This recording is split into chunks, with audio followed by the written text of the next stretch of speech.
जनवरी तक उनको ये कह रहे हैं कि हमको सूचना बताओ, तो फरवरी जाएगा, तब तक आचार संहिता देश में लगेगी, तो फिर गया तुम्हारा चुनाव आ गया, बराबर है। और जैसे चुनाव खत्म हो जाएगा, ये नई सरकार, वो जो नए रूल्स बने हुए बन गए हो, समझे, वो बने हुए हैं, उसको केवल नोटिफाई करना है, गैजेट नोटिफिकेशन में डालना है। उस नई सरकार बनने के बाद में वो गैजेट नोटिफिकेशन करेगी और उस कानून के तहत नेट मध्ये टाकलेले तो वो उसको जब डाला जाएगा तब जाकर वो चुनाव यहाँ पर करेंगे। तब क्या हो जाएगा, आज अगर चुनाव ये नए जुने कानून में करोगे तो 6 साल तक इनका चलेगा, बराबर है। और फिर ये जो चुन के आया वही लोग रहेंगे, दूसरा आने का दूसरा चांस नहीं रहेगा उसके अंदर। लेकिन ये भी गलत फहमी है उनकी, रेल बोर्ड को ये मालूम नहीं, ऐसा नहीं चलता है। जब देश के अंदर नया कानून आएगा तो उस कानून के तहत व्यवस्था को बनाना पड़ेगा।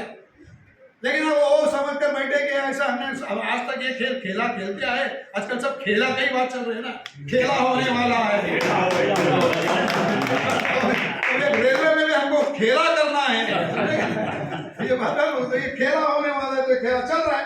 तो एक खेला के तहत क्या हो गया कि वो फंस गए कि क्या करने का, तब उन्होंने बढ़ा कर दे दिया, तो नया कानून आएगा और उस कानून के तहत करना पड़ेगा। अब रेल बोर्ड का, और हमने उसके अंदर कहा है जवाब के अंदर, क्या रेलवे ने ये बात हाईकोर्ट को बताई है? कोई जवाब नहीं उसका, हमारे पास कोई जवाब आया नहीं, आएगा भी नहीं उसका। और हमने उसके अंदर जोड़ा है कि भैया एक चेयरमैन रेलवे बोर्ड का ये कहना है कि ये दोनों फेडरेशन हमको मदद करने वाले लोग हैं, इनको हाथ मत लगाओ। ये जब चेयरमैन रेलवे बोर्ड कहता है, इसका मतलब तुम उनको फेवर कर रहे हो, और तुम फेवर कर रहे हो मतलब ये अनफेयर लेबर प्रैक्टिस है, तो चेयरमैन को जेल में जाना चाहिए। ये कानून होता है कि मैं नहीं कह रहा हूँ।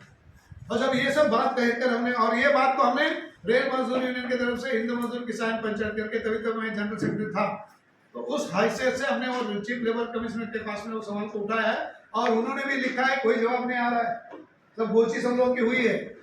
तो हमारी तैयारी है कि अगर वो नहीं आता है तो सुप्रीम कोर्ट में उनको खींचने का, और अगर रेल मजदूर यूनियन नहीं भी खींचने के लिए तैयार हो जाएगी तो NFITU करके मैं वो फिर इसको करने वाला हूँ। मैं तुम लोगों को